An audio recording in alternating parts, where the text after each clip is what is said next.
Bonjour les Astrams, bienvenue dans cette nouvelle édition d'Orbital News, où dans cette édition, Rémi Fauchereau va vous raconter ses souvenirs d'Apollo 11 et de l'enthousiasme autour de la conquête lunaire. Les émissions Orbital News ont fêté en mars 2017 leurs 10 ans d'existence. Initialement connues sous le nom de Wolf Cosmos, ces émissions ont évolué avec l'aide d'Eclipse, des sites Astropléiade, Rallumons le ciel et Observatoire d'études lunaires, pour ceux qui s'en rappellent. Moi j'adore le concept Orbital News, ça c'est certain.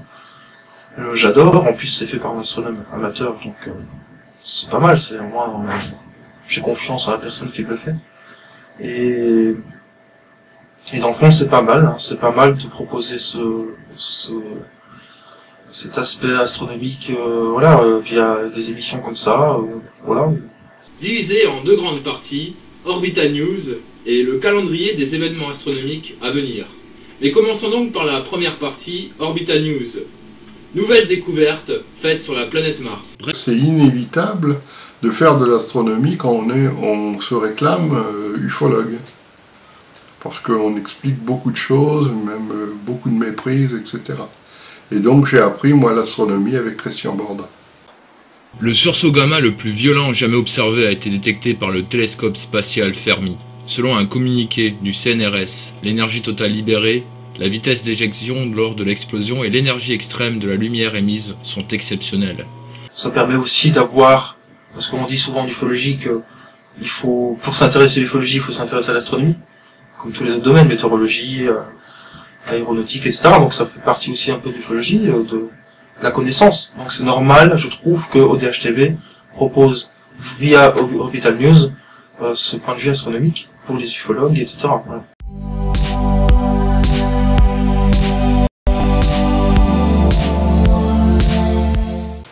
Comment as-tu vécu le premier pas sur la Lune ?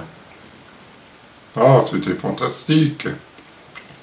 On est resté éveillé jusqu'à 3-4 heures du matin en attente de voir la vidéo en direct à la télévision. Et c'était vraiment quelque chose de sensationnel. C'était quelque chose d'indescriptible. Mon père a regardé ça jusqu'au bout. Moi j'étais à côté de lui. Mon frère aussi, ma mère était plus fatiguée, elle a regardé un peu puis elle était se coucher, parce que ça a été remis, ça a été annoncé, puis alors il y a eu un temps de latence, où les cosmonautes devaient sortir du LEM pour poser le premier pied sur la Lune, le premier pas sur la Lune, et puis il y a eu du retard, il y a eu un peu de retard. Alors on attendait 10 minutes de retard de plus, on attendait 20 minutes de plus, mais alors on était un peu haletant devant cette sortie extra LEM, quoi, si on peut dire. J'allais dire extra lunaire, mais c'est pas extra lunaire, c'est sorti du LEM, et puis ça s'est fait. On a vu le cosmonaute qui est descendu, et puis qui a dit c'est un petit pas pour l'homme et un pas de géant pour l'humanité. Voilà, alors donc ça a été dit en anglais, ça a été traduit en français, sous-titré en français aussi, pour que tout le monde voit, puisque tout le monde le comprenne et tout le monde puisse le lire. Et puis après, il a marché un peu. Après, le deuxième cosmonaute est descendu, puis ils ont planté le drapeau américain sur la Lune. Alors ils l'ont déplié comme ça, parce qu'il n'y a pas de vent sur la Lune, donc il fallait qu'il tienne à angle droit, hein, fallait que ça soit... Autrement, il serait resté le long du mât, quoi, hein, tout simplement. Et puis ils sont mis, je sais plus s'ils ont salué le drapeau américain, je me rappelle plus. Peut-être bien, oui, les Américains auraient bien été capables de faire ça. Ils ont dû saluer le drapeau américain, et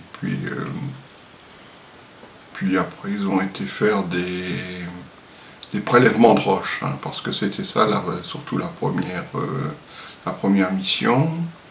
C'était de ramener quelques kilos de roches, lunaires.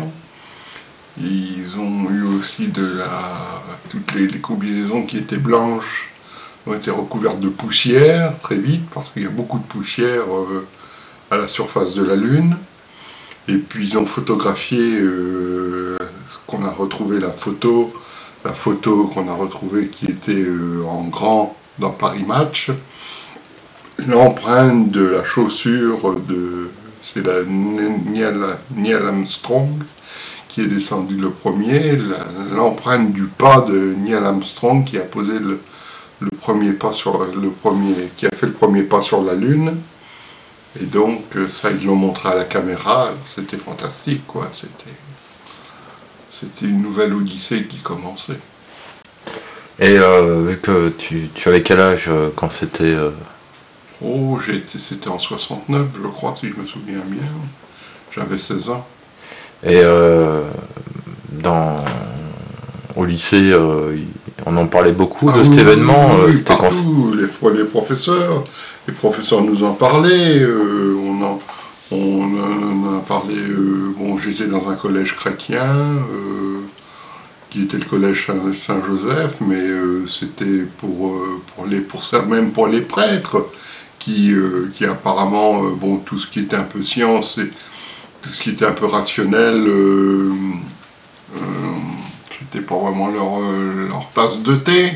Eux, ils étaient plutôt versés dans la croyance, mais ça les avait tellement choqués qu'on puisse arriver à ce point de technologie. Ils en parlaient, ils trouvaient ça formidable. Ils étaient, je vous dis, tous les religieux, les prêtres, les civils, religieux aussi, trouvaient ça absolument formidable, et c'était le grand sujet de discussion à l'intérieur du collège Saint-Joseph, oui, pendant plusieurs jours. Alors Rémi, qu'est-ce que tu as dans tes mains là? Alors là, j'ai 11 diapositives qui datent de la conquête lunaire, hein, qui sont de 72, bon c'est la date de développement, ça s'est peut-être passé un petit peu avant. Alors voilà, une diapositive, alors c'est quand j'avais mon appareil, mon FTB, un Canon FTB, j'ai pris l'écran, sans flash, hein, j'ai pris l'écran de ma télévision, d'une vieille télévision qui était assez immense, c'était des télévisions encore à lampe, qui étaient sur pattes, c'était presque des meubles entiers, et donc cette télévision, j'ai pris l'écran, et sur l'écran, on voit encore, quand on passe la diapositive à la visionneuse, on voit très nettement, bon, il y a ça peut être un petit peu flou parce qu'il y a l'épaisseur quand même du verre, mais on voit quand même très nettement la conquête spatiale en images, comme ça, en diapositive. Là, on voit un astronaute.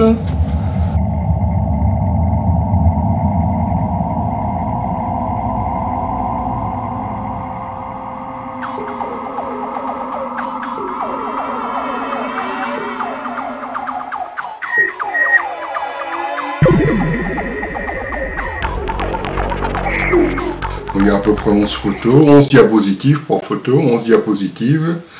Donc c'est les seules diapositives que j'ai fait de la conquête spatiale lunaire. C'était Apollo, hein, j'ai encore noté le mot Apollo sur la petite boîte en plastique. Voilà, c'est mes souvenirs, c'est des souvenirs, mes archives. Et tu as donc suivi par la suite les autres alunissages et celui-là c'était le plus important.